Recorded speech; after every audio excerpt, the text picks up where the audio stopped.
اسی کو argument of contingency کہا جاتا ہے۔ یہ جو آپ نے کنٹینجنسی کا لفظ 2 مہینے سنا اور رٹ لیا، یہ لفظ موسٹ گوگل ورڈ تھا 2 مہینے پہلے، آپ کو پتا ہوگا، اور بہت سے لوگوں کو تو اسی ڈیبیٹ میں پتا چلا کہ کنٹینجنسی بھی کوئی چیز ہے، یعنی ڈیبیٹ میں تو آ گئے لیکن یہ نہیں پتا تھا کہ کنٹینجنسی کیا ہے۔ کنٹینجنسی کا مطلب ہوتا ہے توقف، ایک چیز کا دوسرے کے اوپر موقوف ہونا۔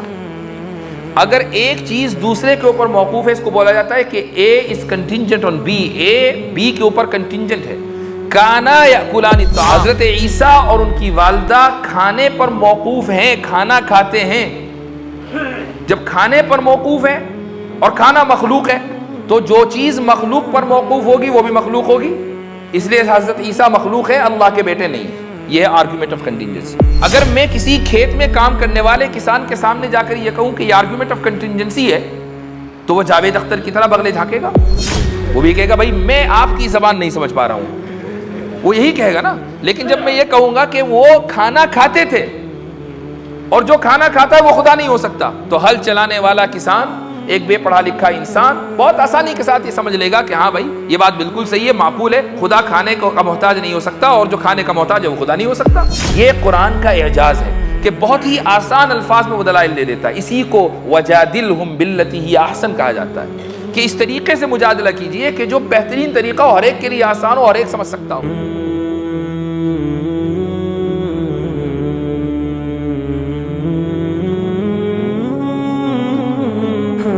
وقال الله تعالى في كلامه المجيد يا أيها الناس اتقوا ربكم الذي خلقكم من نفس واحدة وخلق منها زوجها وبث منهما رجالا كثيرا ونساء واتقوا الله الذي تساءلون به والأرحام إن الله كان عليكم رقيبا وقال النبي صلى الله عليه وسلم النكاح من سنتي وقال النبي صلى الله عليه وسلم من رغب عن سنتي فليس مني۔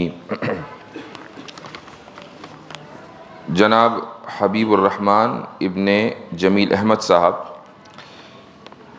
مسمات پروین اختر دختر محمد قاسم صاحب کو وکیلوں کی موجودگی، گواہوں کی موجودگی میں 7.5 لاکھ مہر بشکل زیور آپ کے نکاح میں دی جاتی ہیں۔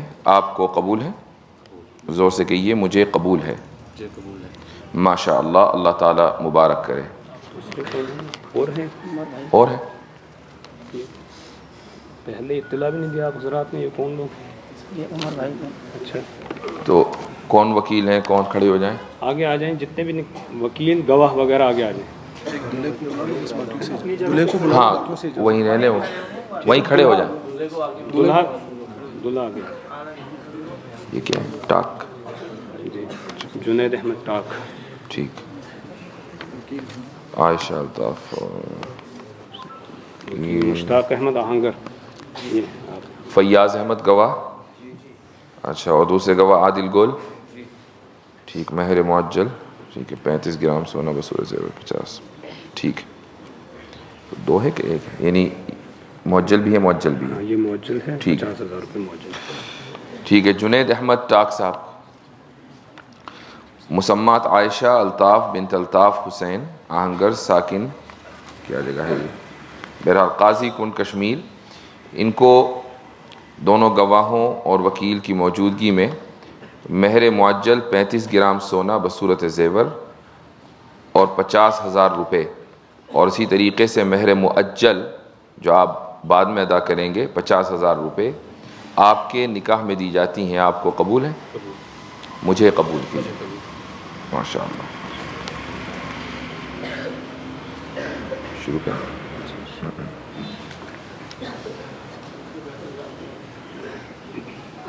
بسم اللہ الرحمن الرحیم، الحمد للہ رب العالمین، والصلاة والسلام علی سید الانبیاء والمرسلین وعلی آلہ وصحبہ اجمعین، اما بعد،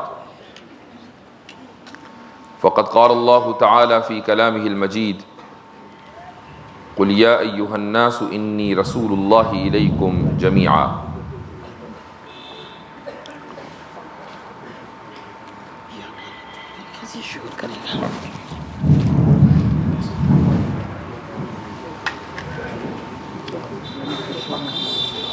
یہ میری خوش نصیبی ہے کہ آج آپ حضرات کے سامنے اس بابرکت جگہ پر اور اس بابرکت علاقے میں کہ جہاں ایک شخص ایک عالم دین کی محنت کا ثمرہ ہم دیکھ رہے ہیں، اللہ تعالیٰ ان کی قبر کو نور سے بھر دے۔ میں یہاں آپ حضرات کے سامنے موجود ہوں، اس علاقے کا بلکہ اس صوبے کا یہ میرا پہلا سفر ہے، اور رات کوئی تقریباً 2 بجے کے قریب دیوبند سے نکلا، دہلی پہنچے اور وہاں سے پھر فلائٹ کے ذریعے یہاں پہنچے۔ 2 بجے سے پہلے اس فکر میں گزر گیا وقت کہ گاڑی آنے والی ہے، اور 2 بجے کے بعد اس فکر میں گزر گیا کہ جہاز چلنے والا ہے، تو سونا نہیں ہوا۔ تو اس کا اثر اگر آپ محسوس کر رہے ہوں تو میں معذرت چاہوں گا۔ جو قرآن کی آیت میں نے آپ حضرات کے سامنے پڑھی ہے، اس میں اللہ تعالیٰ فرماتا ہے کہ محمد صلی اللہ علیہ وسلم آپ فرما دیجئے کہ انی رسول اللہ الیکم جمیعا، کہ میں اللہ کا رسول ہوں جو تم سب کی طرف بھیجا گیا ہے۔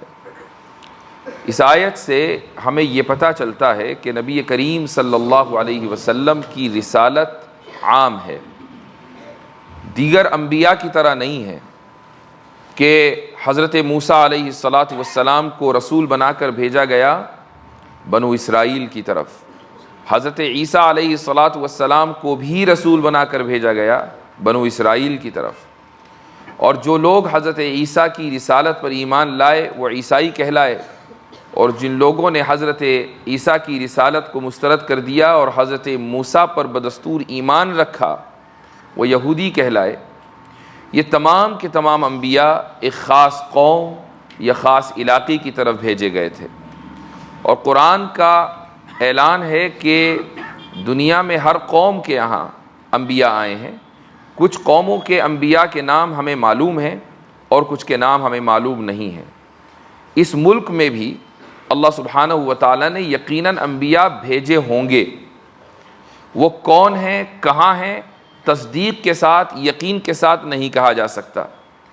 کچھ علاقوں میں بہت سے بزرگوں کو مکاشفہ ہوا کہ بھئی یہاں انبیاء علیہ السلام کی قبریں ہیں، یا فلاں جگہ فلاں نبی کی قبر ہے، تو ایسی جگہوں کے بارے میں جو اسلام کا موقف ہے وہ یہ ہے کہ لا نصدق ولا نکذب، نہ تو ہم تصدیق کرتے ہیں نہ تکذیب کرتے ہیں، یعنی اس بات کا امکان بھی ہے کہ ہو سکتا ہے کہ یہ قبریں انبیاء علیہ السلام کی ہوں، اور یہ بھی ہو سکتا ہے کہ نہ ہوں۔ یہ بالکل ایسا ہی ہے جیسا کہ بہت سی جگہوں پر کچھ ایسی چیزیں ہوتی ہیں کہ جن کی نسبت نبی کریم صلی اللہ علیہ وسلم کی طرف ہوتی ہے، جیسے کہ رسول اکرم علیہ السلام کا بال مبارک۔ میں ابھی کچھ دن پہلے مدینہ منورہ میں تھا، اور وہاں ایک صاحب کے یہاں جانا ہوا، تو انہوں نے نبی کریم علیہ السلام کا منہ مبارک مجھے دکھایا سند متصل کے ساتھ۔ وہ سند کیسی تھی؟ وہ چھپی ہوئی سند تھی، ان کو کس نے دیا، ان کو کس نے دیا، اور یہاں تک کہ تابعین، تبع تابعین، پھر تابعین اور صحابہ کا نام۔ حضرت انس بن مالک رضی اللہ عنہ سے وہ بال چلا تھا اور اہل مدینہ تک وہ پہنچا ہے۔ اس بال کی اللہ تعالیٰ نے مجھے توفیق دی کہ میں زیارت کی، بلکہ یہاں تک توفیق ہوئی کہ اس بال میں کو جس عطر میں ڈبویا گیا تھا ان صاحب نے وہ عطر بھی دیا ماشاءاللہ تھوڑا سا، تو یہ بہت بڑی سعادت کی بات ہے۔ تو ان کے بارے میں بھی جو ہمارا امت کا موقف ہے وہ یہ ہے کہ لا نصدق ولا نکذب، کہ ہم نہ تصدیق کرتے ہیں نہ تکذیب کرتے ہیں۔ حسن ظن یہ ہے کہ اس بات کا غالب گمان یہ ہے کہ ہو سکتا ہے کہ یہ رسول اکرم صلی اللہ علیہ وسلم کی طرف جو نسبت ہے یہ صحیح ہو۔ تو بہرحال انبیاء علیہ السلام ہر علاقے میں آئے ہیں، ہر قوم میں آئے ہیں، لیکن نبی کریم صلی اللہ علیہ وسلم کی جو رسالت ہے وہ رسالت عام ہے۔ ایسا نہیں ہے کہ آپ کی رسالت کسی ایک خاص قبیلے کی طرف ہے یا خاص علاقے کی طرف ہے کہ وہ صرف جزیرۃ العرب کے رسول ہوں یا صرف قریش کے رسول ہوں یا صرف ایک خاص وقت کے لیے رسول ہوں، نہیں۔ الیکم جمیعا، الیکم جمیعا کا مطلب یہ ہے کہ تمام کے تمام لوگ، وہ چاہے مشرق کے باشندے ہوں یا مغرب کے، وہ اردو بولنے والے ہوں یا انگریزی، وہ فارسی بولنے والے ہوں یا فرینچ، وہ کوئی بھی زبان بولنے والے ہوں، اب جب رسول اکرم علیہ الصلاۃ والسلام اس دنیا میں تشریف لے آئے تو آپ کی رسالت ہی تمام لوگوں کے لیے رسالت ہے، اور آپ صلی اللہ علیہ وسلم کی رسالت پر ہی ایمان لانا اللہ کے نزدیک قابل قبول ہے۔ اگر کوئی شخص یہ کہے کہ میں تمام انبیاء کو مانتا ہوں، رسول اکرم صلی اللہ علیہ وسلم کا استثناء کر دے والعیاذ باللہ، تو اس کا ایمان اللہ کے نزدیک قابل قبول نہیں ہے۔ ایک شخص یہ کہے کہ میں رسول اکرم کو بھی مانتا ہوں صلی اللہ علیہ وسلم، لیکن آپ کے بعد ایک اور نبی کا لاحقہ لگا دے کہ میں فلاں کو بھی مانتا ہوں، تو اس شخص کا ایمان بھی اللہ کے نزدیک قابل قبول نہیں ہے۔ قابل قبول اس کا ایمان ہے جو تمام انبیاء کو حضرت آدم علیہ الصلاۃ والسلام سے لے کر رسول اکرم علیہ الصلاۃ والسلام تک ان پر ایمان لائے، اور رسول اللہ صلی اللہ علیہ وسلم کی رسالت کے عام ہونے کا قائل ہو، یعنی آپ کی رسالت سب کے لیے۔ یہی مطلب ہے اس آیت کا کہ انی رسول اللہ الیکم جمیعا۔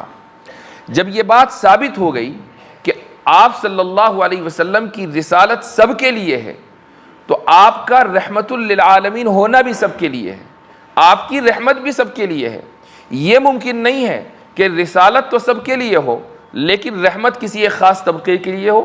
رحمت صرف ان لوگوں کے لیے ہو کہ جنہوں نے آپ صلی اللہ علیہ وسلم کا کلمہ پڑھ لیا، یا رحمت صرف ان لوگوں کے لیے ہو کہ جو جزیرۃ العرب میں رہتے ہیں، یہ رحمت صرف ان لوگوں کے لیے ہو جو عربی زبان بولتے ہیں، یہ رحمت صرف ان لوگوں کے لیے ہو کہ جنہوں نے رسول اکرم صلی اللہ علیہ وسلم کی زیارت کی ہے، یہ رحمت صرف ان لوگوں کے لیے ہو کہ جن کو رسول اکرم صلی اللہ علیہ وسلم کے صحابی ہونے کا شرف ملا ہے۔ نہیں، جس طرح رسالت سب کے لیے ہے، رحمت بھی سب کے لیے ہے، ان لوگوں کے لیے بھی ہے کہ جنہوں نے آپ صلی اللہ علیہ وسلم کا کلمہ پڑھا، اور ان لوگوں کے لیے بھی ہے کہ جنہوں نے آپ صلی اللہ علیہ وسلم کے کلمے کو مسترد کر دیا۔ مطلب یہ ہے رحمت للعالمین کا، عالمین میں تمام عالم شامل ہے، حتیٰ کہ چرند پرند بھی شامل ہیں، وہ جاندار بھی شامل ہیں کہ جن میں عقل نہیں ہے، وہ جاندار بھی شامل ہے کہ جن میں شعور نہیں ہے، وہ جاندار بھی شامل ہے کہ جن میں اس طرح جن میں علم کے اضافہ کرنے کی صلاحیت نہیں ہے۔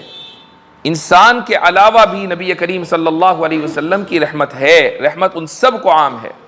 تو جس طرح رسالت عام ہے، رحمت بھی عام ہے، اور رحمت عام ہے تو محبت بھی عام ہے، اور یہی دراصل اس امت کا سب سے بڑا پیغام ہے۔ جب ہم یہ کہتے ہیں کہ ہم نبی کریم صلی اللہ علیہ وسلم کے امتی ہیں، جب ہم یہ کہتے ہیں کہ ہم نبی کریم صلی اللہ علیہ وسلم کے پیغام پر اور آپ کے لائے ہوئے میسج پر ایمان لائے ہیں، ہم جب یہ کہتے ہیں کہ ہم نبی کریم علیہ الصلاۃ والسلام کی لائے ہوئے قرآن کریم کو پڑھنے والے اور اس پر ایمان لانے والے ہیں، تو پھر جو اوصاف نبی کریم صلی اللہ علیہ وسلم کو عطا ہوئے، اس امت سے بھی یہی مطالبہ ہے کہ اعلیٰ درجے پر نہ صحیح لیکن کسی نہ کسی درجے پر ان اوصاف کو اختیار کرنا پڑے گا، اور وہ وصف کیا ہے؟ رحمت کا اور محبت کا۔ یہ یاد رکھیے کہ ہم اگر ایسے ملک میں رہتے ہوں کہ جہاں ہماری تعداد کم ہے، اقلیت میں ہے، تو ہم میں کا ہر انسان داعی ہے، بائی ڈیفالٹ داعی ہے۔ آپ اپنے آپ کو مانیں یا نہ مانیں، آپ کا مقام یہ ہے کہ آپ کے ذریعے نبی کریم صلی اللہ علیہ وسلم کا پیغام عام ہو۔ اب وہ پیغام کیسے عام ہوگا؟ وہ اس طریقے سے کہ جس طرح رسول اکرم صلی اللہ علیہ وسلم کا اسٹیٹس یہ ہے کہ وہ رحمت للعالمین تھے اور آپ کی محبت سب کے لیے، تو ہمارا بھی اسٹیٹس یہ ہے کہ ہمارے ذریعے رحمت عام ہو اور محبت عام ہو۔ اگر ہم ان دو چیزوں پر عمل نہیں کریں گے تو اس کا مطلب یہ ہے کہ ہم نے نبی کریم صلی اللہ علیہ وسلم کے ترجمان ہونے کا، آپ صلی اللہ علیہ وسلم کے سفیر ہونے کا، آپ صلی اللہ علیہ وسلم کے نائب ہونے کا اور آپ کے دین کے داعی ہونے کا حق ادا نہیں کیا۔ رحمت بھی دکھلانی پڑے گی اور محبت بھی دکھلانی پڑے گی۔ آپ یہ نہیں کہہ سکتے کہ نہیں، وہ سامنے والا جب رحمت دکھلائے گا تو ہم دکھلائیں گے، اور سامنے والا محبت دکھلائے گا تو ہم دکھلائیں گے، تو پھر رحمت کا کیا مطلب ہوا؟ یہ جو ٹٹ فور ٹیٹ والا معاملہ ہے، یعنی جیسی کرنی ویسی بھرنی والا معاملہ ہے، یہ جو یکسانیت والا معاملہ ہے کہ سامنے والا اگر غلط کرے گا تو ہم بھی غلط کریں گے، سامنے والا سختی کرے گا تو ہم بھی سختی کریں گے، تو پھر اس کو رحمت للعالمین ہونا نہیں کہا جاتا۔ نبی کریم صلی اللہ علیہ وسلم کا اگر یہ معاملہ اور یہ رویہ ہوتا تو پھر آپ علیہ الصلاۃ والسلام مدینے کے منافقین کو برداشت نہ کرتے۔ کیا آپ کو معلوم نہیں ہے کہ نبی کریم صلی اللہ علیہ وسلم کے علم میں ایک ایک منافق کا ذکر تھا. آپ صلی اللہ علیہ وسلم ایک ایک منافق کو جانتے تھے, ایک ایک منافق کا نام آپ صلی اللہ علیہ وسلم کو بتا دیا گیا تھا.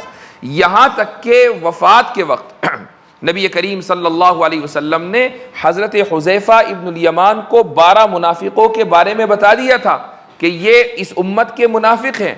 حضرت عمر رضی اللہ عنہ یہ دیکھتے تھے کہ حذیفہ بن یمان رضی اللہ عنہ نماز جنازہ پڑھنے کے لیے آئے ہیں یا نہیں. اگر کسی کا انتقال ہوتا تھا, اگر نماز جنازہ پڑھنے کے لیے آئے ہیں تو حضرت عمر رضی اللہ عنہ نماز جنازہ میں شریک ہوتے, اور اگر حضرت حذیفہ نے نماز جنازہ نہیں پڑھی ہے تو حضرت عمر بھی نماز جنازہ نہیں پڑھتے, اس شک میں کہ کہیں یہ شخص جس کا انتقال ہوا ہے منافق نہ ہو.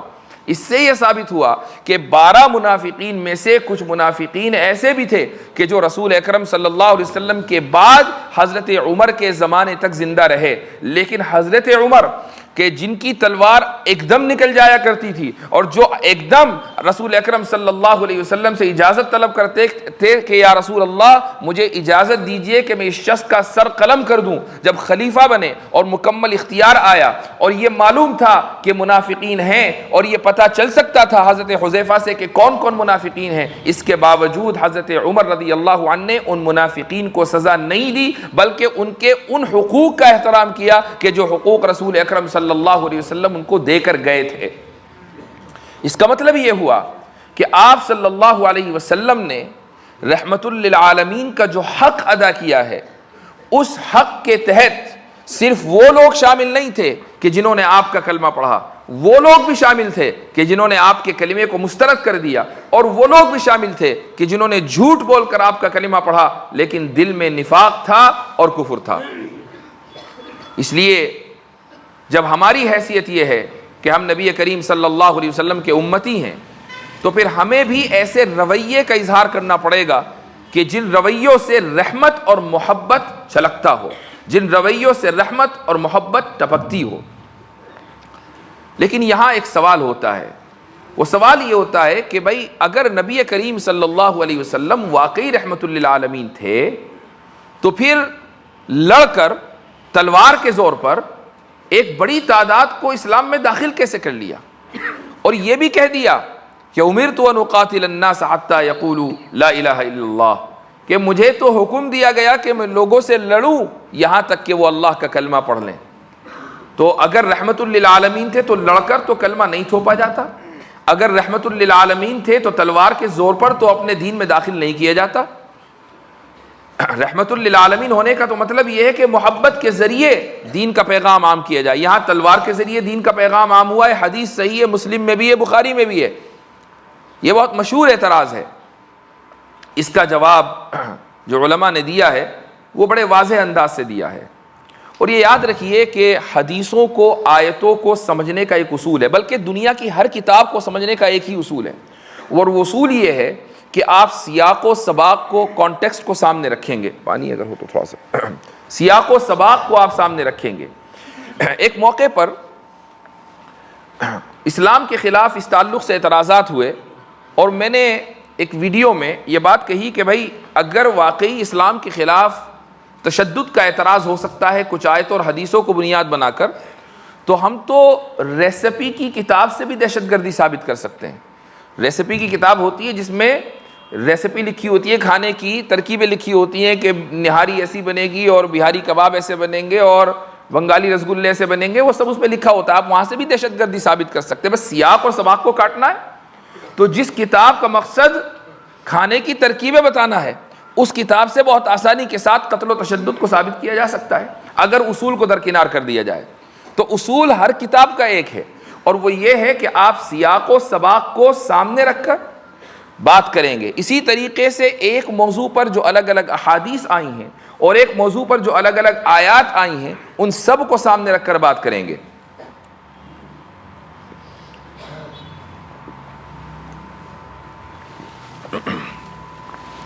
تو یہ حدیث جو آئی امرت ان اقاتل الناس حتی یقولوا لا الہ الا اللہ, کیا صرف یہی ایک حدیث ہے؟ کیا قرآن کی کوئی آیت اس تعلق سے موجود نہیں ہے؟ قرآن کی آیتیں بھی ہیں، حدیثیں بھی ہیں، اور نبی کریم صلی اللہ علیہ وسلم کا پورا منہج بھی ہے، سیرت بھی ہے، اور سیرت نے یہ ریکارڈ کر کے دے دیا کہ کس موقع پر آپ صلی اللہ علیہ وسلم نے کس حدیث پر عمل کیا اور کس موقع پر کس آیت پر عمل کیا. پوری ایک ترتیب ہمارے سامنے موجود ہے. مثلا اگر دو ملک ہوں، ایک ملک مسلمانوں کا ہو، دوسرا ملک مسلمانوں کے دشمنوں کا ہو، تو اس تعلق سے اللہ سبحانہ و تعالیٰ نے جو حکم دیا وہ یہ دیا کہ سب سے پہلے کوشش دونوں ملکوں کو یہ کرنی ہے کہ امن کا معاہدہ ہو. جنگ پہلا طریقہ نہیں ہے، امن پہلا طریقہ ہے، امن پہلا راستہ ہے. وَإِن جَنَحُوا لِلسَّلْمِ فَاجْنَحْ لَهَا وَتَوَكَّلْ عَلَى اللَّهِ. اللہ تعالیٰ فرماتا ہے کہ اے محمد صلی اللہ علیہ وسلم، اگر یہ لوگ امن کے لیے تیار ہیں تو آپ بھی امن کے لیے تیار ہو جائیے، امن کے لیے جھک جائیے. وَتَوَكَّلْ عَلَى اللَّهِ. یہ جو توکل کا حکم ہے یہ اس لیے ہے کہ جب انسان یا دو قومیں یا دو افراد معاہدہ کرتے ہیں اور دونوں ایک دوسرے سے حالت جنگ میں ہیں تو کچھ اندیشے رہتے ہیں، کچھ خیالات رہتے ہیں کہ کبھی اگلا بندہ کہیں یہ معاہدہ توڑ نہ دے، اگلی قوم یہ معاہدہ توڑ نہ دے، کہیں یہ پیچھے سے حملہ نہ کر دیں، چھپ کر وار نہ کر دیں، وغیرہ وغیرہ. اللہ تعالیٰ نے اسی موقع پر جہاں امن کے معاہدے کی تلقین کی جا رہی ہے بلکہ حکم دیا جا رہا ہے وہاں توکل کی تعلیم دے دی. وَتَوَكَّلْ عَلَى اللَّهِ کہ جو سارے اندیشے ہیں ان کو سائیڈ میں رکھ دیجئے، یہ جو دل میں خیالات آ رہے ہیں ان کو سائیڈ میں رکھ دیجئے، اللہ سبحانہ و تعالیٰ پر توکل کیجئے، چونکہ یہ اللہ کا حکم ہے کہ امن کا معاہدہ ہو. اور یہ یاد رکھیے کہ یہ آیت دو افراد کے لیے بھی ہے اور دو اقوام کے لیے. حق نہیں ہوگا کہ کسی فرد کو کہ پوری امت کی طرف سے اٹھے اور معاہدہ توڑ دے یا معاہدہ کر لے. تو پہلی آیت ہے وَإِن جَنَحُوا لِلسَّلْمِ فَاجْنَحْ لَهَا وَتَوَكَّلْ عَلَى اللَّهِ. تصور کیجئے کہ ایک مسلم ملک ہے کہ جہاں پر اسلام کا نظام رائج ہے، اس ملک میں کوئی شخص جو اسلام کا کلمہ نہیں پڑھتا وہ آنا چاہتا ہے، وہ ویزا لے کر آنا چاہتا ہے. تو قرآن نے اس کا بھی حکم دیا کہ وَإِنْ أَحَدٌ مِّنَ الْمُشْرِكِينَ اسْتَجَارَكَ فَأَجِرْهُ حَتَّى يَسْمَعَ كَلَامَ اللَّهِ کہ اگر مشرکین میں سے کوئی شخص آپ سے امن طلب کرے، یعنی ویزا مانگے کہ میرے پاسپورٹ پر آپ اپنی حکومت کا ویزا لگا دیں، فَأَجِرْهُ تو ویزا دیجئے. حَتَّى يَسْمَعَ كَلَامَ اللَّهِ اس کا مقصد کیا ہے، حکمت کیا ہے؟ حکمت یہ ہے کہ جب اس شخص کو ویزا ملے گا، یہ آئے گا تو اللہ کے کلام کو سننے کی توفیق تو ہوگی. ہو سکتا ہے کہ اس کے ملک میں اذان نہ ہوتی ہو سکتا ہے کہ اس کے ملک میں قرآن کریم نہ ہو سکتا ہے کہ اس کے ملک میں مسلمان نہ ہو، مساجد نہ ہو سکتا ہے کہ اس کے ملک میں علماء اور حفاظ نہ ہو. تو ایسے شخص کے لیے یہ مناسب رہے گا کہ وہ ایسی جگہوں پر جائے کہ جہاں اللہ کا نام لیا جا رہا ہے، جہاں اذانیں بلند ہو رہی ہیں، جہاں نمازیں قائم ہو رہی ہیں، جہاں علماء ہیں، حفاظ ہیں، جہاں اسلامی اخلاق ہے، جہاں اسلامی ماحول ہے. جب وہ دیکھے گا تو وہ سمجھے گا کہ دین محمدی کیا ہے، جب وہ دیکھے گا تو سمجھے گا کہ رسول اکرم صلی اللہ علیہ وسلم کا پیغام کیا ہے. حتی یسمع کلام اللہ یہاں تک کہ وہ اللہ کے کلام کو سنے.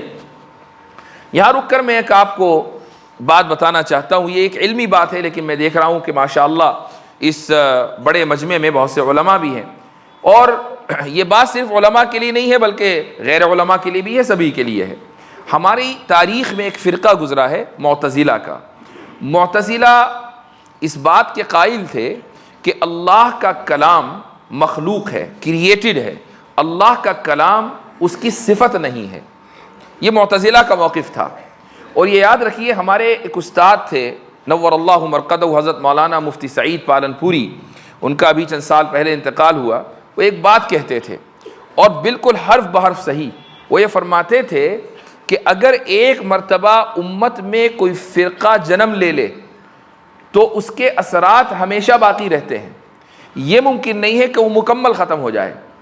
تو بہت سے لوگ یہ سمجھتے ہیں کہ معتزلہ جو آج سے 1200-1300 سال پہلے تھے وہ مکمل ختم ہو گئے. ایسا نہیں ہے. معتزلہ کے اثرات آج بھی باقی ہیں. اسی کو ہم جدید اعتزال بولتے ہیں. بہت سے لوگ ہیں جو اس اعتزال جدید کا شکار ہیں، یہ کسی دوسرے وقت کا موضوع ہے.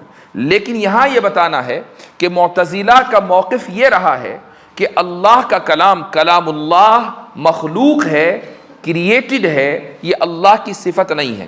جبکہ اہل سنہ والجماعہ کا موقف یہ ہے کہ اللہ کا کلام کریٹڈ نہیں ہے. اللہ نے اپنے کلام کو کریٹ نہیں کیا، اللہ نے اپنے کلام کو خلق نہیں کیا، اس نے اپنے کلام کو پیدا نہیں کیا، بلکہ یہ اللہ کی صفت ہے.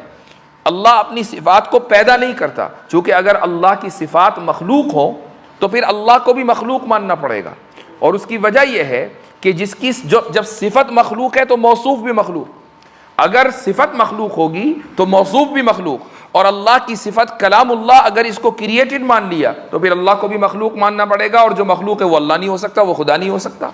تو اس لیے اللہ کی کوئی بھی صفت مخلوق نہیں ہے، اور قرآن جو کہ کلام اللہ ہے یہ بھی مخلوق نہیں ہے، اللہ کی صفت ہے۔ اس آیت سے معتزلہ نے یہ استدلال کیا کہ حتی یسمع کلام اللہ، جو چیز سنی جاتی ہے، جو چیز دیکھی جاتی ہے وہ مخلوق ہے۔ ہم نے کوئی آواز سنی وہ مخلوق ہے، ہم نے کسی کی بات سنی وہ مخلوق ہے۔ کوئی بھی آواز آپ سنیں، چاہے وہ انسان کی ہو، وہ جنات کی ہو، وہ جانور کی ہو، وہ کسی بھی طرح کی آواز ہو، وہ مخلوق ہے۔ اس کا مطلب یہ ہے کہ ایک وقت میں وہ آواز تھی، ایک وقت میں وہ آواز نہیں تھی، اور اس کے بعد اس آواز کو پیدا کیا گیا۔ تو اس آیت سے معتزلہ نے استدلال کیا کہ کلام اللہ مسموع یعنی اس کو سنا جاتا ہے، اور جس چیز کو انسان سنے وہ مخلوق ہوتی ہے، لہذا کلام اللہ مخلوق ہے۔ اس کا جواب اہل السنہ والجماعہ نے یہ دیا کہ کلام اللہ دو طرح کے ہیں، ایک کلام لفظی ہے اور ایک کلام نفسی ہے۔ کلام لفظی وہ کلام ہے کہ جس کو ہم اپنی زبان سے ادا کرتے ہیں، جس کو ہم اپنے کانوں سے سنتے ہیں، جس کو ہم اپنی آنکھوں سے دیکھتے ہیں اگر وہ کہیں لکھا ہوا ہو، یہ کلام لفظی ہے۔ اور کلام نفسی، جو انسان کا کلام نفسی وہ ہے کہ جو اس کے ذہن و دماغ میں ہو۔ مثال کے طور پر میں اس وقت آپ سے گفتگو کر رہا ہوں، میرے ذہن میں ایک مضمون ہے، اور اسی طریقے سے اس مضمون کو ادا کرنے کے لیے جو الفاظ ہیں قبل اس کے کہ وہ میری زبان سے ادا ہو میرے ذہن میں موجود ہیں۔ اگر میں اگلے ایک منٹ میں اپنی زبان سے ادا ہونے والے الفاظ کو اس منٹ میں جاننا چاہوں تو مجھے یہ اختیار نہیں کہ میں جان لوں کہ میں اگلے منٹ میں کون سے الفاظ کا انتخاب کرنے والا ہوں۔ لیکن انسان کو اللہ نے یہ قدرت دی ہے کہ جس سیکنڈ، جس لمحہ اس کی زبان سے الفاظ نکلتے ہیں، اسی لمحہ اسی ترتیب کے ساتھ وہ الفاظ اس کے ذہن و دماغ میں موجود ہوتے ہیں۔ یہ جو ذہن و دماغ میں موجود الفاظ ہیں اس کو کلام نفسی کہا جاتا ہے، یہ انسان کی صفت ہیں۔ اسی طریقے سے اللہ سبحانہ و تعالیٰ کی بھی کلام نفسی بھی ہے اور اللہ کا کلام لفظی بھی ہے۔ کلام لفظی مخلوق ہے، کلام نفسی اللہ سبحانہ و تعالیٰ کی صفت ہے۔ یہ ایک علمی اختلاف ہے، اور یہ اختلاف آج بھی کسی نہ کسی شکل میں باقی ہے۔ تو اللہ تعالیٰ نے اس آیت میں یہ حکم دیا کہ اے مسلمانوں، اگر تم صاحب اختیار ہو، اگر تم کسی علاقے کے حاکم ہو، اگر تم کسی علاقے میں حکومت قائم کر چکے ہو، تمہارے ممالک ہیں، تم قطر میں ہو، تم سعودیہ میں ہو، تم کسی بھی مسلم ملک میں ہو، اور وہاں اسلامی نظام ہے، اور وہاں پر کوئی شخص ویزا لے کر آنا چاہتا ہے تو اس کو ویزا دو، تاکہ وہ آ کے دیکھے کہ اسلام کیا ہے، آ کے دیکھے کہ اسلام پر عمل کیسے کیا جاتا ہے، آ کر سنے کہ اذانیں کیسے دی جاتی ہیں، آ کر دیکھے کہ قرآن کیسے پڑھا جاتا ہے۔ حتی یسمع کلام اللہ ثم ابلغہ مأمنہ، اس کے بعد پھر اس کی جائے امن پر اس کو پہنچا دو۔ کیا مطلب؟ یعنی جب وہ جانا چاہے گا تو اس کو جانے کا راستہ بھی دو۔ ایسا نہیں ہے کہ وہ تمہارے ملک میں آیا، ویزا لے کر آیا، امن سمجھ کر آیا، اور تم نے اس کو گرفتار کر لیا، تم نے اس کو ٹارچر کیا، تم نے اس کو پریشان کیا۔ نہیں، اس کو جائے امن پر لے کر جاؤ۔ ثم ابلغوا مأمنہ۔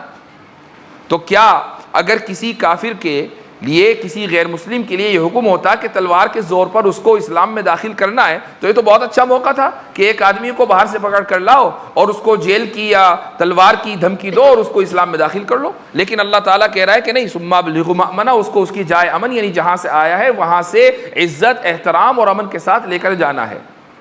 یہ ہے دوسرا آپشن۔ تیسرا آپشن ہے سٹیزن شپ کا۔ اس وقت دنیا میں گزشتہ 70-80 سال سے ایک ماحول چل رہا ہے۔ وہ ماحول یہ ہے کہ ایک ملک کے افراد دوسرے ملک میں جا کر سیٹل ہوتے ہیں۔ خصوصاً دوسری جنگ عظیم سے ہجرت کا کانسیپٹ بڑھا ہے۔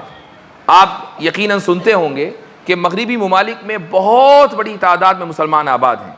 ان میں 70-80% وہ مسلمان ہیں کہ جو دوسرے ملکوں سے جا کر وہاں آباد ہوئے ہیں۔ ان میں انڈیا سے بھی گئے ہیں، عرب ممالک سے بھی گئے ہیں، بر صغیر کے دوسرے علاقوں سے گئے ہیں، وہاں جا کر آباد ہو گئے، ان کی نیشنلٹی ہو گئی، وہ وہاں رچ بس گئے، وہاں ان کے کام ہیں، ان کی ملازمت ہے، ان کے بچے ہیں، اب وہ وہیں کے ہو کر رہ گئے۔ یہ جو سٹیزن شپ ان کو دی گئی ہے، کیا اسلام میں اس کا کانسیپٹ ہے؟ بالکل کانسیپٹ موجود ہے۔ اچھا، یہ جو لوگ سٹیزن شپ لے کر وہاں آباد ہوئے ہیں، یا مان لیجئے اس ملک میں کوئی شخص سٹیزن شپ لے کر یہاں آباد ہو، تو جس طریقے سے مقامی افراد کی ذمہ داری ہے کہ وہ قانون کی پاسداری کریں اور ٹیکس دیں، اسی طریقے سے وہ شخص جو یہاں آ کر آباد ہوا ہے، وہ یہاں کام کر رہا ہے، اس کے کاغذات بن گئے، اس کی سٹیزن شپ ہو گئی، اس کی بھی ذمہ داری ہے کہ وہ قانون کی پاسداری کرے، اسی طرح جیسا کہ مقامی افراد جو نسلوں سے یہاں رہتے آ رہے ہیں وہ قانون کی پاسداری کریں گے اور وہ بھی ٹیکس دے کہ جس طریقے سے دوسرے افراد ٹیکس دے رہے ہیں، اس کا کنٹریبیوشن بھی ملک کی ترقی میں اتنا ہی ہونا چاہیے کہ جتنا کنٹریبیوشن دوسرے لوگوں کا ہے جو نسلوں سے یہاں رہ رہے ہیں۔ یہ ہر ملک کا قاعدہ ہے، ہر ملک کا قانون ہے، اس کو ٹیکس لا بولا جاتا ہے۔ اللہ تعالیٰ نے اس مسئلے کو بھی کلیئر کر دیا، فرمایا کہ حتی یعطوا الجزیۃ عن ید وہم صاغرون۔ یہ تیسرا آپشن ہے کہ اگر کوئی غیر مسلم کسی اسلامی حکومت میں آ کر اپنے دین پر باقی رہتے ہوئے زندگی گزارنا چاہتا ہے تو اس کا آپشن یہ ہے کہ وہ جزیہ دے، اور جزیہ دے کر وہ وہاں پر سکونت اختیار کر سکتا ہے۔ نبی کریم صلی اللہ علیہ وسلم کا ارشاد ہے کہ لہم ما للمسلمین وعلیہم ما علی المسلمین، کہ ایسے لوگوں کے وہی حقوق ہیں جو مسلمانوں کے ہیں اور ایسے لوگوں کی وہی ذمہ داریاں ہیں جو مسلمانوں کی ہیں، یعنی جو قانون مسلمانوں کا وہی ان کے لیے اور جو ذمہ داریاں مسلمانوں کی وہی ان کے لیے۔ مسلمانوں کی ذمہ داری یہ ہوگی کہ وہ قانون کی پاسداری کریں، مسلمانوں کی ذمہ داری یہ ہوگی کہ وہ ملک کی حفاظت کریں، مسلمانوں کی ذمہ داری یہ ہوگی کہ وہ دشمن کے خلاف کھڑے ہو جائیں۔ ایسے ہی ان لوگوں کی بھی ذمہ داری ہوگی کہ وہ ملک کی حفاظت کریں، ان لوگوں کی بھی ذمہ داری ہوگی کہ وہ قانون کی پاسداری کریں، ان لوگوں کی بھی ذمہ داری ہوگی کہ وہ امن و امان پھیلائیں۔ یہ ہے تیسرا آپشن کہ امن، اس کے بعد ویزا، اس کے بعد سٹیزن شپ۔ سارے آپشن قرآن میں موجود ہیں، لیکن ذرا تصور کیجئے کہ دو اقوام ہیں، دو ممالک ہیں، اور ایک ملک مسلمانوں کا ہے جہاں اسلام کا نظام، دوسرا ملک دشمنوں کا ہے، مسلمانوں کے دشمن ہیں جو نہ امن چاہتے ہیں، نہ امن قائم کرنا چاہتے ہیں، نہ ویزا لے کر آنا چاہتے ہیں، نہ خاموش بیٹھتے ہیں، وہ کچھ نہیں، یہاں تک کہ مسلمانوں کی طرف سے یعنی مسلم ممالک کی طرف سے کی جانے والی پیشکش کو ٹھکرا دیتے ہیں امن کی۔ تو پھر کیا کیا جائے گا؟ ظاہر ہے کہ اگر ایک ملک ہے تو اس میں ہر طرح کے قوانین ہوں گے، اس میں یہ قانون بھی ہوگا کہ اگر دشمن حملہ کرے تو کیا کیا جائے۔ اسی کے بارے میں نبی کریم صلی اللہ علیہ وسلم کی وہ حدیث ہے کہ جو میں نے شروع میں آپ کو پڑھ کر سنائی کہ امرت ان اقاتل الناس حتی یقولوا لا الہ الا اللہ، کہ مجھے لوگوں سے، ان لوگوں سے کہ جو نہ امن چاہتے، نہ ویزا لے کر آنا چاہتے، نہ سٹیزن شپ لینا چاہتے، بلکہ وہ اس مسلمانوں کے ملک پر حملہ آور ہیں، ان لوگوں سے قتال کا حکم، قتل کا نہیں، قتال کا حکم دیا گیا، یہاں تک کہ وہ کلمہ پڑھ لیں اور قتال سے رک جائیں۔ قتال اور قتل میں فرق ہے۔ قتل کا مطلب ہے مرڈر کرنا، کسی کو مار دینا، قتال کا مطلب ہے جنگ کرنا۔ جنگ ایک آدمی نہیں کرتا، جنگ دو قومیں کرتی ہیں، جنگ دو فوجیں کرتی ہیں۔ ایسا نہیں ہوتا کہ ایک آدمی خود ہی جنگ کر رہا ہے۔ ایک آدمی اگر دوسرے کو قتل کرتا ہے تو اس کو قتل کرنا کہا جاتا ہے، قتال کرنا نہیں کہا جاتا۔ حدیث میں قتل کرنے کا لفظ نہیں ہے، قتال کا لفظ ہے، امرت ان اقاتل الناس۔ تو اس پوری تفصیل سے یہ بات واضح ہو گئی کہ نبی کریم صلی اللہ علیہ وسلم نے معصوموں کو قتل کرنے کا حکم نہیں دیا۔ اللہ نے نبی کریم علیہ الصلاۃ والسلام کو معصوموں کے قتل کرنے کا حکم نہیں دیا، بلکہ معصوموں کو پروٹیکٹ کرنے کا حکم دیا ہے۔ اللہ نے نبی کریم صلی اللہ علیہ وسلم کو یہ حکم دیا ہے کہ وہ لوگوں کے لیے رحمت للعالمین بنے۔ ہاں اگر کوئی شخص لوگوں کو قتل کرنے پر آمادہ ہے تو ظاہر ہے کہ اس کو سزا دی جائے گی، اور اسی کا تعلق اس حدیث سے ہے۔ تو میں نے شروع میں کہا کہ آپ علیہ الصلاۃ والسلام کی رسالت بھی عام ہے اور رحمت بھی عام ہے۔ اب ہم جو کہ بحیثیت اقلیت کے رہتے ہیں تو ہم آپ علیہ الصلاۃ والسلام کے رحمت للعالمین ہونے کے وصف کو اپنی زندگی میں کیسے اپنائیں، اس کا کیا طریقہ ہے؟ اس کا طریقہ یہ ہے کہ سب سے پہلے جو چیز ہمیں ذہن میں رکھنی چاہیے وہ ہے ایثار اور ہمدردی۔ ہمدردی اور ایثار کے بغیر یہ ممکن نہیں ہے کہ آپ صلی اللہ علیہ وسلم کا پیغام دوسروں تک چلا جائے۔ یہ آپ سوچنا چھوڑ دیجئے کہ بھائی بڑی پریشانی ہو رہی ہے اور بہت نفرت ہے، یہ ہے وہ نہیں۔ آپ صلی اللہ علیہ وسلم نے جن حالات میں زندگی گزاری اس سے بدتر حالات نہیں ہیں دنیا کے کسی بھی علاقے میں، اس سے بدتر حالات جو انبیاء نے گزارے اس سے بدتر حالات نہیں ہیں۔ تو جب آپ صلی اللہ علیہ وسلم کو ایسے حالات میں رحمت للعالمین کہا گیا اور آپ علیہ الصلاۃ والسلام کو ایثار اور قربانی اور ہمدردی اور مواسات کا حکم دیا گیا، تو یہ حکم تو پھر ہم سب کے لیے اور رہتی دنیا تک ہر ایک انسان کے لیے ہے۔ اس مواسات کا اظہار کس طریقے سے ہوگا؟ وہ اس طریقے سے ہوگا کہ اگر کوئی شخص اگرچہ وہ غیر مسلم ہے آپ کو اپنی طرف بلائے، مثلا دعوت کرے، تو آپ اس کی دعوت کو قبول کریں۔ نبی کریم صلی اللہ علیہ وسلم نے اس چیز پر عمل کر کے دکھلایا ہے۔ ایک یہودیہ خاتون تھی، اس نے خیبر کے موقع پر نبی کریم صلی اللہ علیہ وسلم کی دعوت کی۔ اب ذرا تصور کیجئے کہ ابھی جنگ ختم ہوئی ہے اور جن لوگوں سے جنگ ہوئی ہے وہ لوگ قابل اطمینان نہیں ہیں، چونکہ یہ وہی لوگ ہیں کہ جو بھی کچھ دن پہلے، کچھ سال پہلے مدینہ میں نبی کریم صلی اللہ علیہ وسلم کو دھوکہ دے کر آئے تھے۔ بنو نذیر کے لوگ ہیں، بنو قینقاع کے لوگ ہیں، یہ لوگ مدینہ میں آباد تھے۔ یہاں سے آپ صلی اللہ علیہ وسلم نے ان کو جلا وطن کیا۔ کیوں جلا وطن کیا؟ چونکہ وہاں بنو نذیر کے لوگ رسول اکرم صلی اللہ علیہ وسلم کو اساسینیٹ کرنے والے تھے۔ وہ اساسینیشن کا واقعہ بھی سن لیجئے کہ آپ صلی اللہ علیہ وسلم کے پاس بنو نذیر کے کچھ لوگ آئے اور انہوں نے کہا کہ اے ابو القاسم، وہ ظاہر ہے کہ مومن نہیں تھے تو رسول اللہ نہیں کہتے تھے، اے ابو القاسم اگر آپ سچے ہیں تو آپ ہمارے کچھ لوگوں سے بات چیت کر لیجئے اور ان کو قائل کر لیجئے، اگر وہ قائل ہو جائیں تو ہم آپ کا کلمہ پڑھ لیں گے۔ آپ صلی اللہ علیہ وسلم فوراً تیار ہو گئے اور کہا کہ ٹھیک ہے، کہاں بات کرنی ہے اور کس سے بات کرنی ہے؟ تو انہوں نے کہا کہ آپ اپنے 30 لوگ لے کر آئیں اور ہماری طرف سے 30 لوگ آئیں گے اور ہمارے علاقے میں بات ہوگی، مسجد نبوی میں نہیں، ہمارے علاقے میں بات ہوگی۔ تو یہ وقت طے ہو گیا، آپ صلی اللہ علیہ وسلم اپنے 30 صحابہ کے ساتھ چلے اور ادھر سے 30 افراد آئے۔ حضرت جبریل علیہ السلام کے ذریعے اللہ تعالیٰ نے نبی کریم صلی اللہ علیہ وسلم کو فوری طور پر سازش کی اطلاع دے دی کہ جس جگہ پر رسول اکرم صلی اللہ علیہ وسلم کو بٹھانے کا نظم کیا گیا تھا ایک دیوار کے نیچے، وہاں پر ایک شخص اوپر چڑھ چکا تھا ایک بڑا سا پتھر لے کر کہ جب آپ صلی اللہ علیہ وسلم نیچے موجود ہو تو آپ کے اوپر وہ پتھر گرا دیا جائے۔ نبی کریم صلی اللہ علیہ وسلم اسی وقت واپس لوٹ گئے اور پھر سزا کے طور پر بنو نذیر کو جلا وطن کیا گیا کہ تم یہاں سے نکلو، چونکہ کسی بھی ریاست کے ہیڈ کو اساسینیٹ کرنا کوئی معمولی بات نہیں ہے، یا اس کی سازش کرنا۔ تو بنو نذیر کو وہاں سے جلا وطن کیا گیا اور یہ جا کر آباد ہوئے خیبر میں۔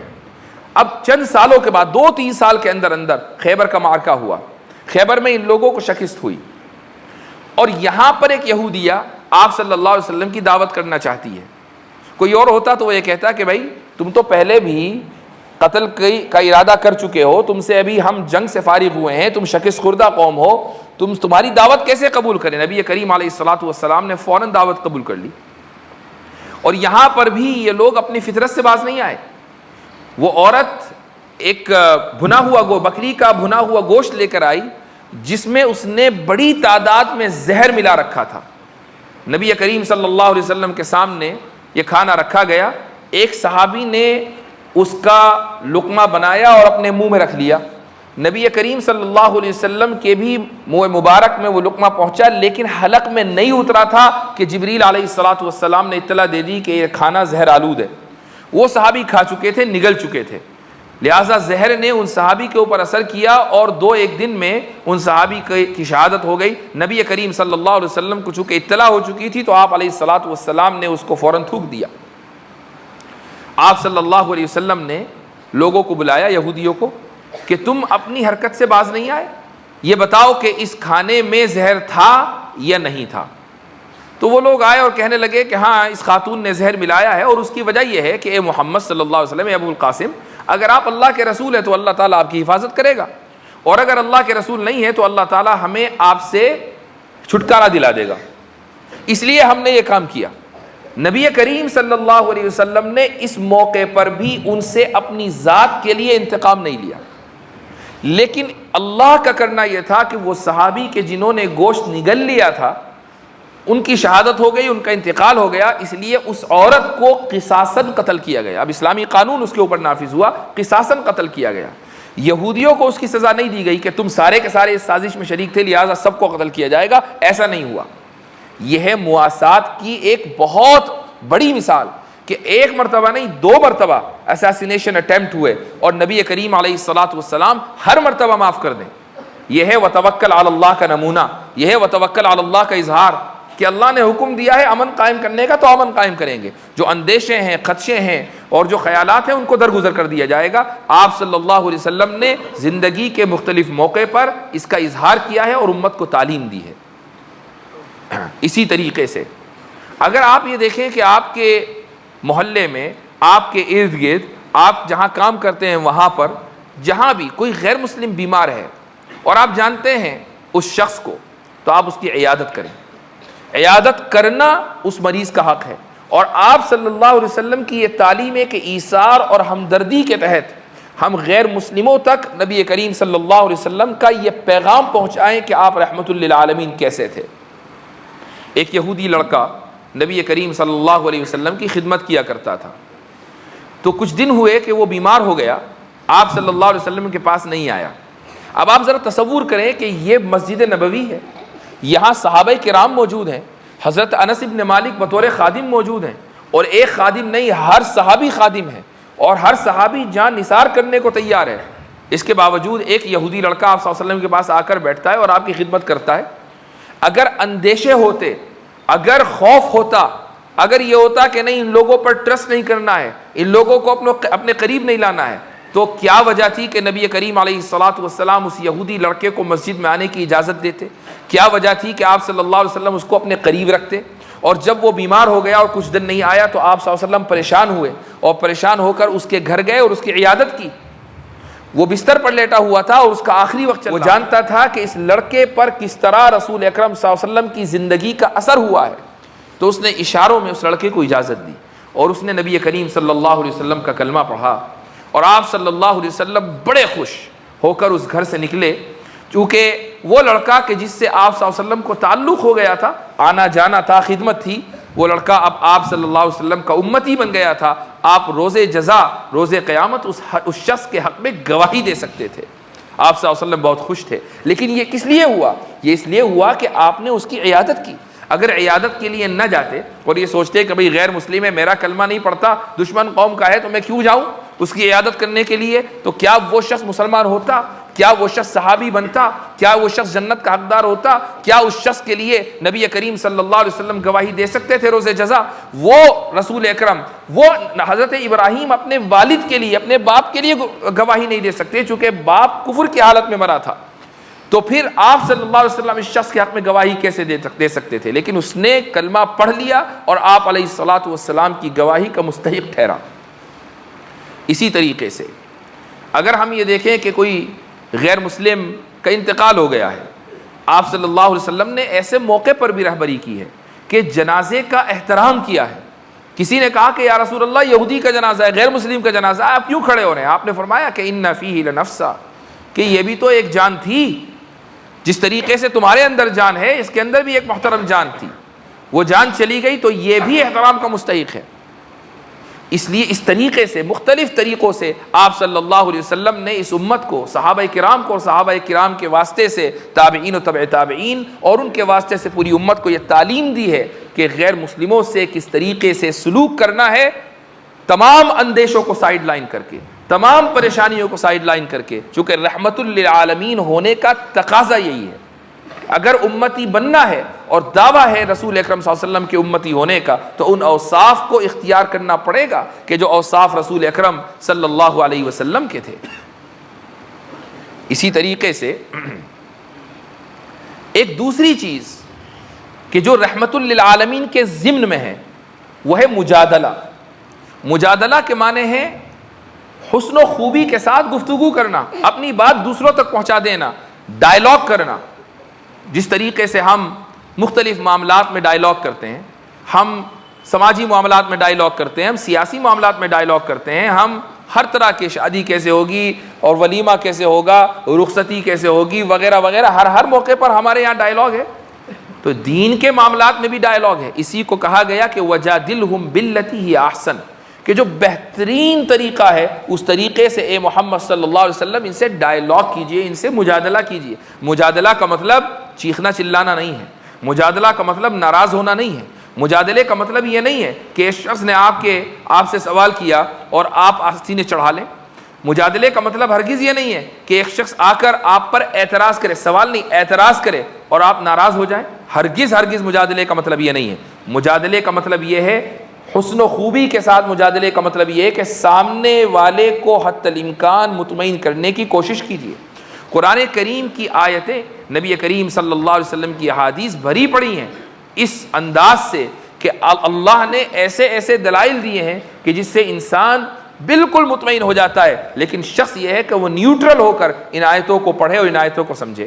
مثال کے طور پر عیسائیوں کے بارے میں اللہ تعالیٰ فرماتا ہے، عیسائیوں کو خطاب کرتے ہوئے کہ مسیح ابن مریم یہ اللہ کے بیٹے نہیں ہیں، یہ اللہ کے رسول ہیں۔ بل مسیح ابن مریم الا رسول، مسیح ابن مریم کی حیثیت کیا ہے؟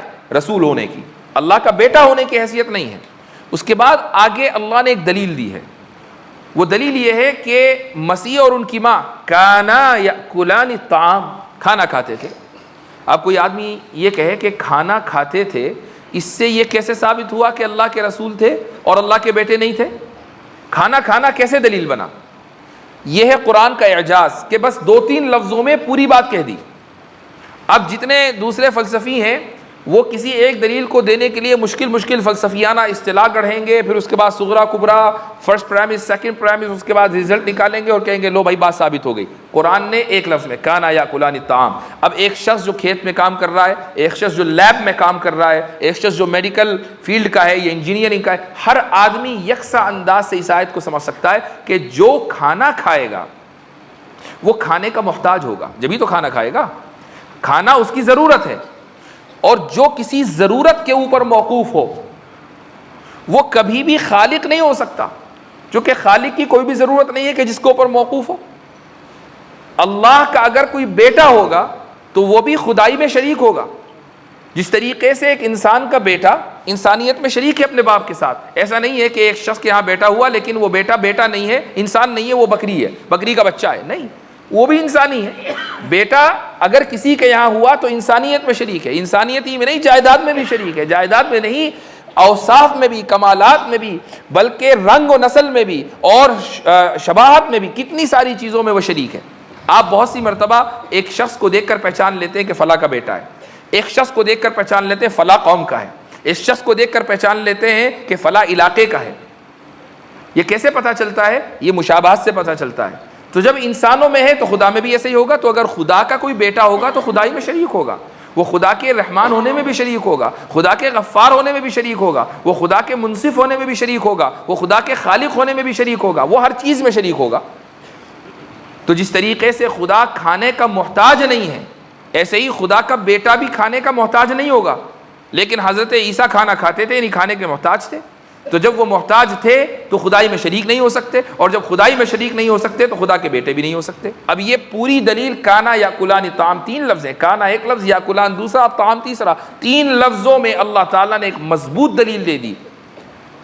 اسی کو آرگیومنٹ آف کنٹینجنسی کہا جاتا ہے۔ یہ جو آپ نے کنٹینجنسی کا لفظ 2 مہینے سنا اور رٹ لیا، یہ لفظ موسٹ گوگل ورڈ تھا 2 مہینے پہلے، آپ کو پتا ہوگا، اور بہت سے لوگوں کو تو اسی ڈیبیٹ میں پتا چلا کہ کنٹینجنسی بھی کوئی چیز ہے، یعنی ڈیبیٹ میں تو آ گئے لیکن یہ نہیں پتا تھا کہ کنٹینجنسی کیا ہے۔ تو یہ آرگیومنٹ آف کنٹینجنسی ہے۔ کیسے؟ کنٹینجنسی کا مطلب ہوتا ہے توقف، ایک چیز کا دوسرے کے اوپر موقوف ہونا۔ اگر ایک چیز دوسرے کے اوپر موقوف ہے، اس کو بولا جاتا ہے کہ A is contingent on B, A B کے اوپر کنٹینجنٹ ہے۔ کانا یاکلان الطعام، حضرت عیسیٰ اور ان کی والدہ کھانے پر موقوف ہیں، کھانا کھاتے ہیں۔ جب کھانے پر موقوف ہے اور کھانا مخلوق ہے تو جو چیز مخلوق پر موقوف ہوگی وہ بھی مخلوق ہوگی، اس لیے حضرت عیسیٰ مخلوق ہے، اللہ کے بیٹے نہیں ہیں۔ یہ ہے آرگیومنٹ آف کنٹینجنسی۔ تو دیکھیے، ہم ایک ہی چیز کو، قرآن کی اس آیت کو ہم نے ایک اصطلاح دے دی، اب سب لوگوں کو ایک دم سمجھ میں آنے لگا، لیکن قرآن نے تو بہت آسان کر کے بتایا۔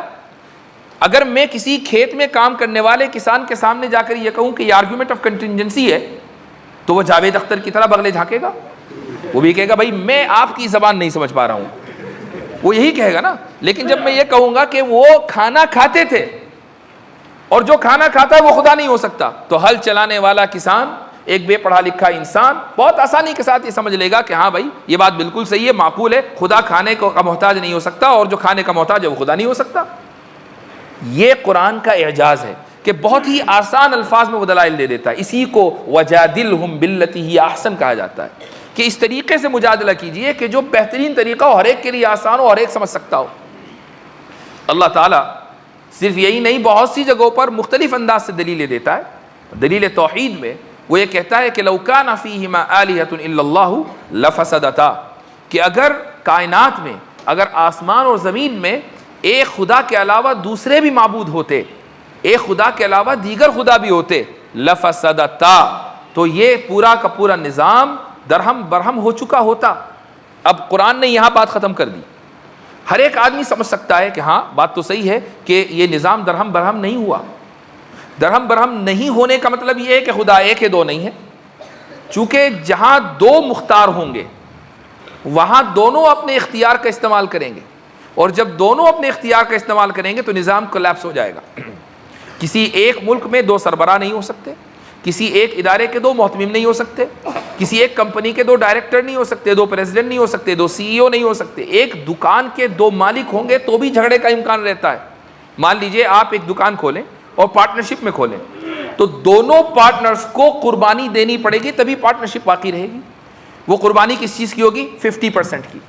میں نے 50% پیسے ڈالے، میرے 50% شیئرز ہیں، آپ نے 50% پیسے ڈالے، آپ کے 50% شیئرز ہیں۔ اگر میں یہ کہوں کہ میرے پیسے تو 50% ہیں لیکن شیئرز میرے 100% ہیں، نہیں، یہ بات نہیں چلنے والی، 50% کی قربانی دینی پڑے گی۔ کیوں؟ چونکہ آپ نے پیسے 50% ڈالے ہیں۔ تو جہاں دو ایک لیول پر آ جائیں فوراً قربانی کا کانسیپٹ آ جاتا ہے، فوراً کمپرومائز کرنا پڑتا ہے۔ تو اگر دو خدا ایک لیول پر ہوں، دو خدا ہوں، خالق ہوں، دو خدا اس کائنات کے کریٹر ہوں، تو کہیں نہ کہیں قربانی دینی پڑے گی۔ مثال کے طور پر اس بات کا امکان ہوگا کہ مثلا ایک خدا یہ چاہتا تھا کہ ہم یہاں آج اس مسجد میں جمع ہو، اور دوسرا خدا یہ چاہتا تھا کہ نہیں آج نہیں کل جمع ہو، تو اب یا تو ایک کی چلے گی یا دوسرے کی چلے گی۔ جس کی چلے گی وہی خدا ہے، جس کی نہیں چلی وہ خدا نہیں۔ سمپل سی بات ہے۔ بالکل ایسے ہی جیسا کہ دو کمپنی کے یا ایک ادارے کے دو پارٹنرز ہیں، ایک دکان کے دو پارٹنرز ہیں، ایک یہ چاہتا ہے کہ تجارت اس طریقے سے چلے اور دوسرا چاہتا ہے کہ اس طریقے سے چلے۔ تو اگر آپ ایک شخص کی پہلے پارٹنر کی بات مان لیں تو اس کا مطلب یہ ہوا کہ پہلا پارٹنر صرف پارٹنر نہیں ہے بلکہ وہ اس کام کا، اس دکان کا، اس کمپنی کا مینیجنگ ڈائریکٹر بھی ہے۔ اور جو دوسرا ہے وہ مینیجنگ ڈائریکٹر نہیں ہے، وہ خالی پارٹنر ہے، اس کو بولتے ہیں سائلنٹ پارٹنر۔ اس کی رائے کا کوئی اعتبار نہیں، سائلنٹ پارٹنر کی رائے کا کوئی اعتبار نہیں۔ ایسے ہی اگر دو خدا ہوں اور دونوں ایک ہی چیز کے بارے میں اپوزٹ رائے رکھیں، ایک کہے کہ ہم یہاں جمع ہوں اور دوسرا کہ نہیں آج نہیں کل جمع ہو، اور ایک کی بات مان لی جائے ہم یہاں جمع ہو گئے، تو اس کا مطلب یہ ہوا کہ دوسرے کو قربانی دینی پڑی، اپنی بات کو پیچھے کرنا پڑا۔ اور جس کی بات پیچھے ہو جائے وہ خدا کیسا؟ چونکہ خدا تو وہ ہے جو قادر مطلق ہو، خدا تو وہ ہے جو فعال لما یرید ہو، خدا تو وہ ہے کہ جو چاہے وہ کر دے۔ یہاں دوسرے پارٹنر نے جو چاہا وہ نہیں کیا، اس نے چاہا تھا کہ ہم کل جمع ہو، کل نہیں آج جمع ہو گئے، تو پھر خدا ایک ہی ہے۔ تو قرآن نے بہت واضح انداز سے اس آیت میں یہ ثابت کر دیا کہ اللہ اس کائنات کا مالک، اس کائنات کا معبود، اس کائنات کا بنانے والا ایک ہی ہوگا۔ یہ ایک ایسی عقلی اور فطری دلیل ہے کہ کوئی بھی شخص اس کا انکار نہیں کر سکتا۔ وہ بھی جو بہت سارے معبود مانتے ہیں وہ بھی یہ کہتے ہیں کہ اوپر والا ایک ہے۔ کیوں؟ چونکہ یہ ایک ہونا دلیل فطرت ہے، ایک ہونا انسان کی طبیعت کا تقاضا ہے۔ ہر انسان یہ مانتا ہے کہ ہے تو ایک ہی۔ ہاں کچھ لوگ یہ کہتے ہیں کہ بھئی اس ایک تک پہنچنے کے راستے بہت سارے ہیں، 10 ہیں، 20 ہیں، 50 ہیں۔ ہم یہ کہتے ہیں کہ راستہ بھی ایک ہے اور ڈائریکٹ راستہ ہے، ہمیں کسی واسطے کی ضرورت نہیں ہے۔ یہ ایسے ہی ہے کہ مثلا ذرا تصور کیجئے کہ آپ ایک ملک میں رہتے ہو اور اس ملک کے سربراہ کا ڈائریکٹ فون نمبر آپ کے پاس ہو، کوئی بھی ضرورت ہو آپ نے فون اٹھایا، ہاٹ لائن نمبر ہے، آپ نے نمبر ڈائل کیا، سیدھا سربراہ مملکت نے اور حکومت کے سربراہ نے آپ کا فون اٹھایا، آپ نے کہا میری یہ ضرورت ہے، اس نے کہا ضرورت پوری ہو جائے گی، بات مکمل ہو گئی۔ وہ شخص بہتر ہے یا ایک شخص کہ جو فون اٹھاتا ہے، پہلے ایک کلرک کو ملاتا ہے، وہ دوسرے کو ملاتا ہے، وہ تیسروں کو ملاتا ہے، وہ چوتھے کو ملاتا ہے، آپ کی ضرورت پوری نہیں ہوئی، بات ختم ہو گئی اور اگلے تک کے سربراہ مملکت تک بات پہنچی ہی نہیں، چونکہ راستے میں واسطے اتنے ہیں۔ تو کون سا شخص بہتر ہے؟ وہ شخص کہ جو ڈائریکٹ فون کرے یا وہ شخص جو واسطہ در واسطہ فون کرے؟ جو ڈائریکٹ فون کرے۔ تو ایسے ہی اللہ تعالیٰ نے بہت آسان انداز میں ان دلائل اور ان مثالوں کے ذریعے بتا دیا کہ توحید ہماری فطرت کی آواز ہے، وحدانیت ہماری فطرت کی اور ہماری ضمیر کی اور ہماری طبیعت کا تقاضا ہے۔ لیکن جب آپ کسی فلسفی سے پوچھیں کہ مان لیجئے وہ فلسفی اللہ پر اور اللہ کے ایک ہونے پر ایمان رکھتا ہو، اس سے پوچھیں کہ آپ کوئی دلیل دیں گے خدا کے ایک ہونے کی، وہ یہ کہے گا کہ ہاں میرے پاس ایک دلیل ہے، اس دلیل کا نام ہے قیاس استثنائی، اس دلیل کو انگریزی میں کہتے ہیں موڈس پوننس۔ اب یہ ایک لیٹن کا ورڈ ہے، ایک عربی کا ورڈ ہے۔ اب پہلے تو میں اس کی تشریح کروں گا کہ موڈس پوننس کیا ہے۔ قیاس استثنائی کی تعریف یہ ہے کہ قیاس استثنائی میں دو مقدمے ہوتے ہیں، ایک کو مقدم کہا جاتا ہے، ایک کو تالی کہا جاتا ہے۔ تالی کے باطل ہونے سے مقدم کا باطل ہونا ثابت ہوتا ہے۔ اب یہ وہ اصطلاحات ہیں کہ جس نے فلسفے اور منطق کی کتابیں پڑھ لی اس کے سمجھ میں آئے گا۔ قرآن نے اس طریقے سے دلائل دیے کہ نہ منطق پڑھنے کی ضرورت، نہ فلسفہ پڑھنے کی ضرورت، بس آنکھیں کھولنے اور کان کھولنے کی ضرورت ہے کہ اگر دو خدا ہوتے تو کائنات کا نظام درہم برہم ہو جاتا۔ کائنات کا نظام درہم برہم نہیں ہوا، لہذا خدا دو نہیں ہے، ایک ہے، ہر ایک کے سمجھ میں آ سکتا ہے۔ یہ ہے وجادلہم باللتی ہی احسن۔ لیکن اس سے کیا ثابت ہوا؟ قرآن یہ دلائل کیوں دے رہا ہے؟ ہر صفحے پر، ہر جگہ قرآن یہ دلائل کیوں دے رہا ہے؟ یہ اس لیے دے رہا ہے تاکہ وہ ہمیں سکھائے کہ ڈائیلاگ کا دروازہ کبھی بند نہیں ہونا چاہیے، ڈائیلاگ کا دروازہ ہمیشہ کھلا رہنا چاہیے۔ کبھی ڈائیلاگ زبان کے ذریعے ہوگا، کبھی عمل کے ذریعے ہوگا، کبھی رویے کے ذریعے ہوگا، اور کبھی باقاعدہ اسٹیج سجا کر ہوگا۔ ہر طریقے سے ڈائیلاگ ہوتا ہے، تو جو بھی طریقہ جہاں بھی مناسب ہو اس طریقے سے ڈائیلاگ ہونا چاہیے، دلائل دیے جانے چاہیے تاکہ آپ کی بات دوسروں تک پہنچے۔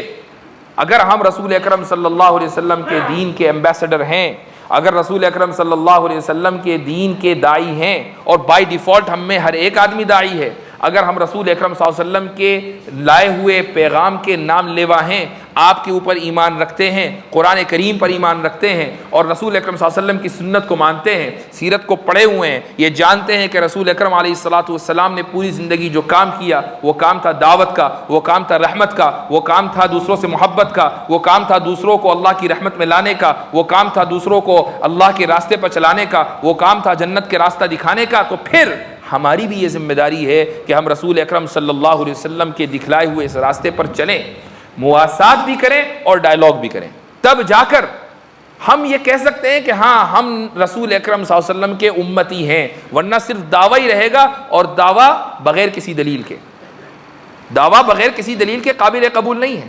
اس دعوے کی دلیل چاہیے، اور وہ دلیل یہ ہے کہ رسول اکرم صلی اللہ علیہ وسلم کی بیان کردہ سیرت کے اوپر بھی اور آپ کے طریقے کے اوپر بھی عمل۔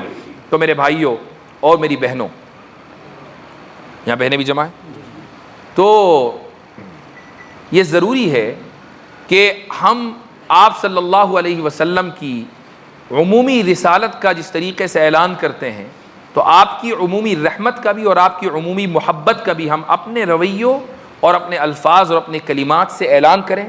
رہی بات اندیشوں کی، رہی بات مسائل کی، وہ دنیا کی کون سی قوم ہے کہ جس کے پاس مسائل نہ ہوں؟ وہ دنیا کی کون سے افراد ہیں کہ جن کے یہاں اندیشے نہ ہوں؟ ذرا مجھے بتائیے کہ اگر آپ ایسی جگہ پر رہ رہے ہوتے کہ جہاں صرف آپ ہی آپ ہوتے، اور آپ کے دائیں اور بائیں اور نیچے اور اوپر ہر جگہ تیل کے کنویں اور ذخیرے ہوتے، تو کیا آپ کے اندیشے ختم ہو چکے ہوتے؟ اندیشے تو تب بھی تھے، مسائل تو تب بھی تھے۔ اگر ملکی طور پر مسائل نہ ہو تو فیملی کے سطح پر مسائل ہوتے ہیں، فیملی کی سطح پر مسائل نہ ہو تو انفرادی طور پر مسائل ہوتے ہیں۔ جب اس دنیا میں آئے ہیں تو مسائل لے کر آئے ہیں، اس دنیا میں آئے ہیں تو پرابلمز لے کر آئے ہیں۔ ہم اس دنیا میں یوٹوپیا میں نہیں آئے ہیں۔ یوٹوپیا ایک اصطلاح ہے جس کا مطلب یہ ہے کہ سب بہتر، سب کچھ ایک دم پرفیکٹ، ہر آدمی مالدار، کوئی بیمار نہیں، کوئی مریض نہیں، کوئی پریشانی نہیں، سب نوجوان، سب بالکل ایک دم 100% پرفیکٹ۔ یہ دنیا یوٹوپیا نہیں ہے۔ یوٹوپیا کا وعدہ اللہ نے جنت میں کیا ہے کہ بھئی جنت میں جائیں گے لا خوف علیہم ولا هم يحزنون، نہ کوئی اندیشہ ہوگا نہ غم ہوگا۔ دنیا کے بارے میں یہ وعدہ نہیں کیا کہ نہ تمہیں کوئی اندیشہ ہوگا نہ تمہیں کوئی غم ہوگا، تم میری بات مانو، غم سے بھی بری اور اندیشوں سے بھی بری، نہیں، بلکہ یہ کہہ دیا نبی کریم صلی اللہ علیہ وسلم نے کہ اشد الناس بلاء الانبیاء ثم الامثل فالامثل، کہ سب سے زیادہ امتحان تو انبیاء کا ہوتا ہے، اور پھر ان لوگوں کا جو انبیاء کے طریقے سے قریب ہیں، اور پھر ان لوگوں کا جو انبیاء کے ان لوگوں سے قریب ہے جو انبیاء کے راستوں سے قریب ہیں۔ یعنی جو انبیاء سے قریب ہیں صحابہ اور جو ان سے قریب ہیں تابعین، جتنے ہم انبیاء سے قریب ہوں گے مسائل اور امتحانات میں اضافہ ہوتا رہے گا۔ یہ الگ بات ہے کہ آپ علیہ الصلاۃ والسلام نے ہمیں تلقین کی ہے کہ ہم یہ دعا مانگتے رہیں کہ اے اللہ ہمیں تو کسی امتحان میں مبتلا نہ کر، یہ دعا اپنی جگہ، لیکن امتحان میں اگر مبتلا ہو گئے، مسائل کا اگر شکار ہو گئے تو اس کا مطلب یہ نہیں ہے کہ ہمارا پیغام غلط ہو گیا یا ہماری کوئی بات جھوٹی ہو گئی۔ مسائل یا خوف یا چیلنجز کی وجہ سے ہم رحمت للعالمین کے پیغام کو درکنار کر دیں اور سائیڈ لائن کر دیں، نہیں۔ جہاں مسائل زیادہ ہوں گے وہاں رحمت للعالمین کا وصف زیادہ دکھلانا پڑے گا، جہاں پریشانیاں زیادہ ہوں گی وہاں نبی کریم علیہ الصلوۃ والسلام کی زندگی پر عمل بھی زیادہ بہتر طریقے سے کرنا پڑے گا۔ جس طرح آپ صلی اللہ علیہ وسلم نے 23 سالہ زندگی میں پورے جزیرۃ العرب کا نقشہ بالکل بدل دیا، اور ہر شخص چاہے وہ آپ کے کلمے کا پڑھنے والا ہو یا کلمے کا مخالف ہو آپ کی رحمت سے مستفید تھا۔ اسی طریقے سے بحیثیت اس امت آپ صلی اللہ علیہ وسلم کے امتی کے ہماری بھی ذمہ داری ہے کہ آپ علیہ الصلوۃ والسلام کی رحمت سے ہر جاندار اور ذی نفس مستفید ہو۔ یہی تقاضا ہے اس نبی یعنی رحمت للعالمین کے امتی ہونے کا۔ دعا ہے کہ اللہ سبحانہ و تعالی ہمیں انبیاء علیہم الصلاۃ والسلام کے طریقے پر چلائے، ان کے مشن پر چلائے۔ دعا ہے کہ اللہ سبحانہ و تعالی ہمیں موقع دے اور توفیق دے کہ ہم دوسروں کے لیے آپ علیہ الصلاۃ والسلام کی رحمت کے پھیلاؤ کا ذریعہ اور سبب بنیں، اور آپ صلی اللہ علیہ وسلم کے بتلائے ہوئے راستے پر عمل کریں۔ جزاکم اللہ خیر الجزاء وآخر دعوانا ان الحمد للہ رب العالمین۔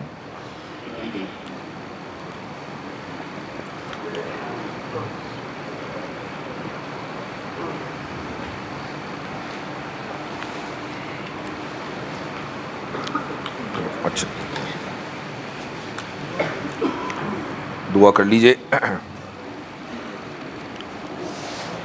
الحمد للہ رب العالمین، ہمارے تمام گناہوں کو بخش دے۔ الہ العالمین اس مجلس میں موجود ہر شخص کے گناہوں کو معاف فرما دے۔